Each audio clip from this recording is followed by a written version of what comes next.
Y estamos de vuelta aquí en Manos a la Obra. Rubén, estamos con Melissa Otoya. Ella es gerente de marketing de Compasión. Hola Melissa, bienvenida al programa. Muchísimas gracias Rubén, Carla por la invitación. Gracias por darnos este espacio para poder compartir con ustedes sobre nuestro proyecto.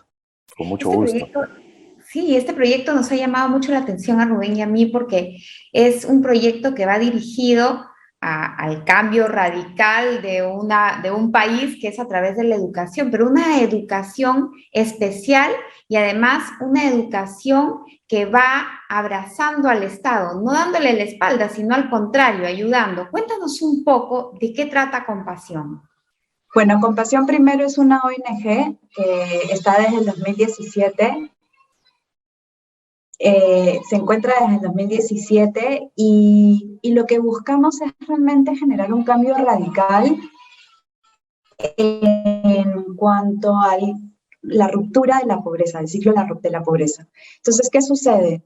Para nosotros poder cambiar nuestra sociedad y para poder cambiar a la forma, la mentalidad de los ciudadanos, necesitamos empezar a trabajar en la educación. Y es ahí donde crece Compasión. Este es un proyecto que busca abarcar al niño como un centro de un todo.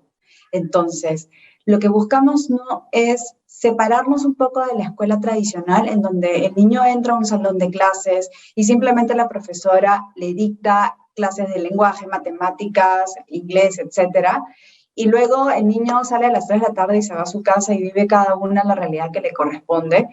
En Compasión lo que nosotros hacemos es coger al niño y primero entender cuál es su background, cómo es su casa, cómo es la comunidad donde vive, es entender toda su problemática y luego tratar de abarcarla y tratar de enseñarle a cómo funcionar en el colegio. Y la educación holística lo que busca es trabajar 4 aspectos muy importantes. El primer aspecto es el aspecto del medio ambiente. Tratamos de enseñarle a los niños que el medio ambiente no es solamente un lugar en donde uno extrae los recursos, sino que nosotros somos parte de ese medio ambiente. Y de hecho lo hemos aprendido con la pandemia. Todos los humanos nos encerramos en casa y la naturaleza hizo maravillas, porque realmente la naturaleza no nos necesita. Nosotros necesitamos la naturaleza. Y esto es algo que nosotros tenemos que enseñarle a los niños desde que son muy pequeños. Luego enseñarles el modelamiento de la comunidad, la familia, cuál es el rol. No es solamente papá, mamá que me van y me dejan en el colegio, me dan de alimentar o qué sé yo. La familia es la primera escuela y eso es algo que nos estamos olvidando en muchos casos. Los niños son llevados al colegio para que los profesores muchas veces les enseñen valores y cosas que no les enseñan en casa. Entonces, nuestra forma de educar no es solamente educar al niño, sino es trabajar con los padres y con los profesores para poder enseñar una escuela de valores. Es tratar también de entender el mundo interior del niño. Es enseñarle a entender que el niño puede tener frustraciones, puede tener miedos, puede tener sueños y que todos son válidos y que es importante que ellos puedan saber cómo expresar este mundo interior que tienen a través del arte, de las manualidades, del yoga, ¿no? Y que por último entiendan que hay una inteligencia que es la inteligencia del subconsciente, que es también el tema, va amarrado mucho al tema intuitivo, y que uno tiene que aprender a desarrollar. Con todos estos elementos, lo que uno hace es enseñarle al niño a que cada persona es diferente, cada uno de nosotros tiene fortalezas, cada uno de nosotros tiene dones, y para eso hemos venido al mundo, para poder explotar estos dones, para poder desarrollarlos. Y ese es ahí en el momento en donde uno puede romper el círculo de pobreza, porque yo no le estoy diciendo al niño, tú vas a salir del colegio a trabajar en una fábrica. No, yo le estoy diciendo al niño, tú vas a salir del colegio para ser feliz. ¿Y qué es la forma de ser feliz? Bueno, va a depender mucho de cuáles son los talentos y cuáles son los dones que tenga cada uno de ellos. De cada niño. Claro. La diferencia entre una escuela tradicional y una escuela de compasión. Y sí, Ahora, trabajamos dentro del modelo de la educación pública. Nuestro colegio es un colegio público, es un colegio administrado hoy en día por el Estado, ¿no? esa es la pregunta que te iba a hacer. Hoy, Compasión se enfoca, según veo en su página web, básicamente en Manchay y asociado a un solo colegio por ahora. Sí, es correcto. De hecho, el Minedu nos entrega la autorización a partir de marzo de este año para poder administrar como plan piloto un primer colegio. Y decidimos trabajar en la zona de Manchay debido a que ya veníamos trabajando ciertas intervenciones en diferentes colegios, en diferentes zonas de Manchay. Manchay tiene la particularidad de tener zonas muy pobres, muy deprimidas, y estar muy cerca a distritos de muy alto nivel. Entonces, la brecha social es bastante notoria. Y es así como decidimos trabajar con este colegio piloto, el cual alberga 700 alumnos en los 3 niveles, inicial, primaria y secundaria. Y el convenio que tenemos con Minedu es poder desarrollar este mismo modelo a lo largo de Lima metropolitana, ¿no? Elisa, Lo cual, y entonces, sí. o sea, me imagino que ustedes capacitan a los profesores para que ellos puedan impartir esta educación holística. Sí, esa es la idea. De hecho, hoy en día, con el tema de la pandemia, nuestro plan de trabajo un poco que se dilató, porque lo que nosotros deberíamos haber hecho en el 2021 es poder trabajar la currícula, poder entender qué materiales se van a trabajar, cómo debería ser el día a día de los profesores, para que luego esto sea impartido con los niños. El cambio de una currícula en un colegio pasa de manera progresiva, porque definitivamente los profesores, cuando nosotros le hablamos de una educación holística, la verdad es que nunca lo han escuchado o realmente no tienen mucho conocimiento sobre el tema. Y también tenemos que entender que hay un tema de gestión de cambio, que por la naturaleza del ser humano, todo el mundo le tiene miedo al cambio. Entonces, esto es algo que se va a ir trabajando progresivamente. Lo queremos implementar a partir del próximo año, ¿no? Entonces, vamos a ir de a poco, ¿no? ¿Y cómo ha tomado este nuevo gobierno? Porque hemos pasado ya por 2 ministros, hoy tenemos un ministro nuevo. Esta forma de abordar la educación. Mira, la verdad es que nosotros no hemos tenido un acercamiento hacia los ministros, ¿no? Sí tenemos y trabajamos en conjunto con la UGEL número 1, que es la UGEL con la que nos corresponde. Hemos tenido acercamientos, sí, con Minedu.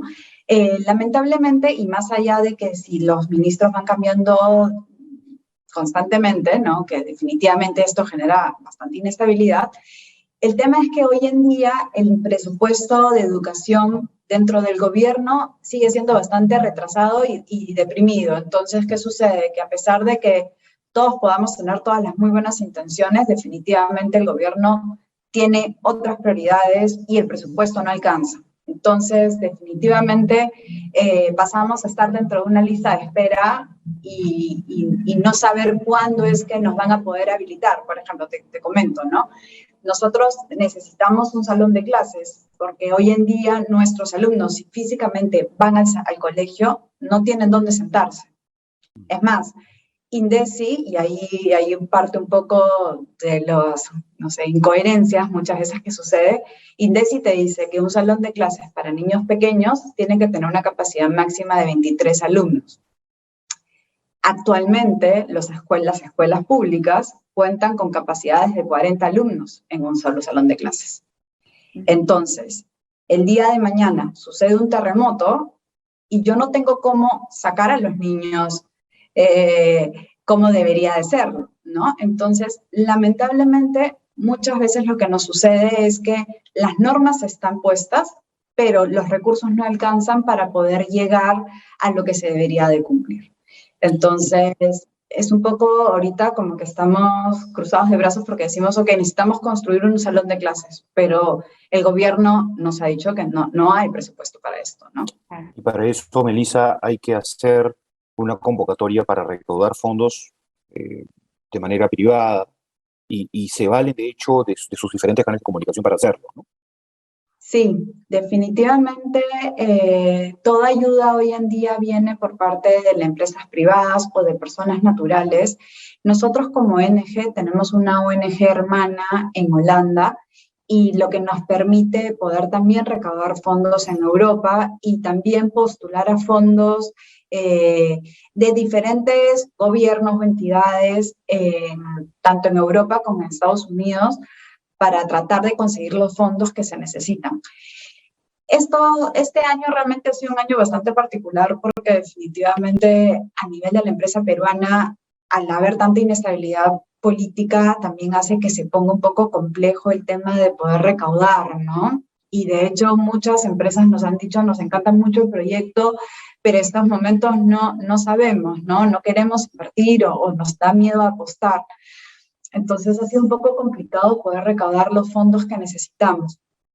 Esperamos realmente con muchas ansias que en el 2022 las cosas se puedan calmar un poquito y que esto nos permita poder conseguir los fondos que necesitamos para poder ir construyendo en etapas y poder llegar a lo que queremos tener, ¿no? Que es la primera escuela pública holística de Latinoamérica, porque en Latinoamérica las escuelas holísticas son privadas, no hay escuelas públicas, ¿no? Entonces, Estamos viendo en pantallas en este momento este proyecto que ustedes tienen en la web, donde han planteado el colegio que quieren poner en Manchay, ¿no? Entonces, con los fondos que se recauden en la cuenta que estamos poniendo también, se podrá hacer realidad este colegio que ustedes quieren construir.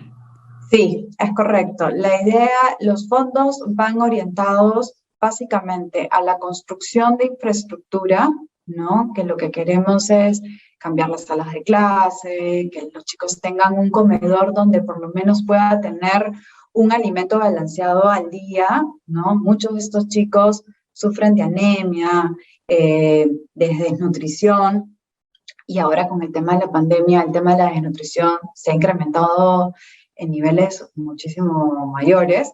Queremos que los chicos puedan llegar a un sitio en donde no solamente se sientan seguros, sino que se sientan contentos y felices de poder asistir a su colegio. Creo que eso es algo que también nos enseñó la pandemia. Los chicos, por ejemplo, tuvimos una actividad ahora por Navidad y los chicos estaban súper contentos de regresar a su salón de clases, de poder ver a sus profesoras, aunque sea a la distancia, no importa. Entonces, algo que a veces de repente el chico era al inicio, ay, qué flojera ir al colegio, ¿no? Eso era un lema hasta después ahora con la pandemia se dan cuenta que extrañan estar ahí, ¿no? Entonces, qué mejor que poder recibirlos en un lugar que sea seguro, que sea colorido, que tenga mensajes que le enseñen a este niño, oye, puedes hacer lo que tú quieras, sueña grande, porque realmente no hay nadie que te debería de romper ese sueño, ¿no? Y que Rubén. sobre todo sea un espacio que sea medio amigable con el medio ambiente, ¿no? Sí, Rubén, no sé si tú tienes una pregunta porque yo tengo una. Sí, de hecho, estaba viendo también en Facebook, sobre todo que las actividades de los niños comprenden actividades como el yoga. Sí. ¿Cómo se integra el yoga dentro del holismo o la holística? En realidad, el yoga es un medio de comunicación en donde primero le enseñas al niño a ser consciente de su cuerpo. Entiende el niño una vez que se siente, primero, que este cuerpo físico que uno ocupa requiere amor, requiere de pasión, requiere de tener esta conexión de cuerpo a cuerpo, ¿no?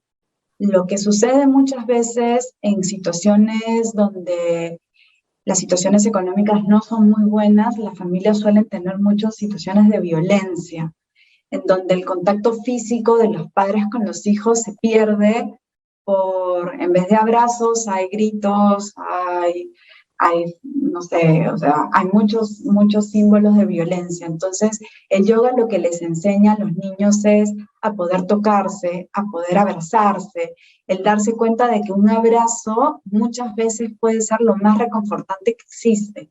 Y una vez que el niño se abraza a sí mismo y luego abraza a otra persona, se da cuenta de que existe un espacio y que esa sensación se comparte. Y luego empiezan a sentir respeto por la otra persona, ¿no? Y te das cuenta, y es increíble cómo un niño que empieza a hacer yoga desde edades muy tempranas, de los 3, 4 años, empieza a cambiar la forma de pensar y se da cuenta de que sus acciones, sus palabras pueden herir a otra persona. Así como pueden hacer bien, también pueden hacer daño. Claro. Elisa, Entonces, y es muy una importante eso, pregunta, ¿no? Sí. con los padres, ¿cómo es que han trabajado? Es decir, hablar de educación holística, de yoga, en lugares vulnerables o en lugares donde hay una población pujante, es un poco complicado. ¿Cómo lograron conectar con los padres? En realidad, lo que pasa es que el trabajo que se hizo ha sido un trabajo bastante largo y de hecho sabemos que tenemos bastante camino por recorrer, pero se empezó a dictar primero clases de inglés. Leonie es holandesa, Leonie es la fundadora de la ONG y ella es holandesa. Y ella cuando llegó dictando clases de inglés.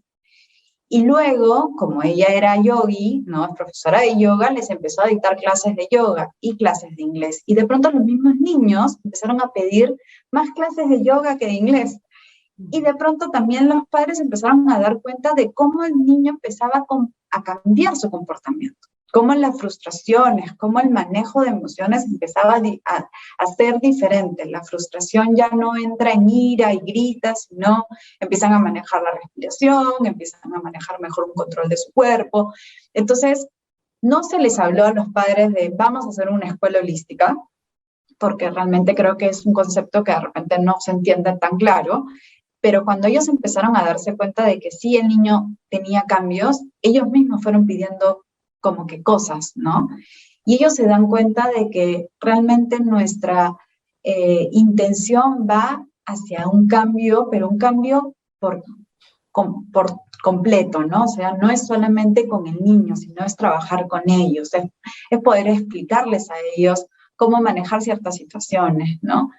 Es volver, creo, a la enseñanza con amor y con respeto y siempre basado desde casa, ¿no? Que la casa siempre sea la primera escuela, que creo que es algo que un poco como sociedad estamos perdiendo, ¿no? Y es bueno recuperarlo. Totalmente. Oye, Melissa, me encanta lo que he escuchado. Creo que va a haber oportunidades para invitarte más seguido porque lo que están construyendo nos interesa mucho. Te cuento, Carla y yo somos educadores también. Y cada vez que nos hablan de educación, volamos. Y nos encanta. Así que, de hecho, esta es tu casa. Por favor, es la plataforma para que puedas comunicar y, por supuesto, solicitar lo que necesites. De hecho, me gustaría cerrar este bloque preguntándote qué es lo que necesitan y cómo los pueden contactar. Bueno, realmente hoy en día lo que necesitamos son recursos monetarios y es básicamente lo que les comentaba, es para infraestructura y para la currícula, ¿no? Necesitamos contratar un equipo que nos ayude a construir una currícula que se adecue a la realidad de cada uno de nuestros niños y que luego esta pueda ser enseñada a los profesores. Y por el otro lado es poder construir. Primero queremos construir nuestra primera aula de clases holística que tiene una forma distinta, ¿no? No es el salón de clase y la pizarra, sino que tiene más dinamismo dentro de la clase, poder construir baños, oficinas, que son cosas que se necesitan y que la verdad es que lamentablemente hoy en día la infraestructura del colegio no cuenta. Así que les dejo realmente los números de cuenta a los cuales nos pueden generar donaciones. Nosotros somos agente perceptor de donaciones, o sea que podemos emitir certificados. Podemos seguir, si hay alguna empresa que esté interesada, podemos trabajar campañas en conjunto de voluntariado. Esperemos que este 2022 nos permitan ya poder tener un poco más de trabajo a nivel físico, ¿no? Poder recibir a nuestros voluntarios que antes los recibíamos de todo el mundo, que puedan regresar al salones de clase. Y nada, yo creo que si es que no se puede hacer una ayuda monetaria, realmente nos ayuda muchísimo que compartan nuestra historia, porque al fin y al cabo siempre hay alguien que puede sumar un granito de arena, ¿no? Y yo creo que juntos sí podemos realmente cambiar nuestro país a través de la educación.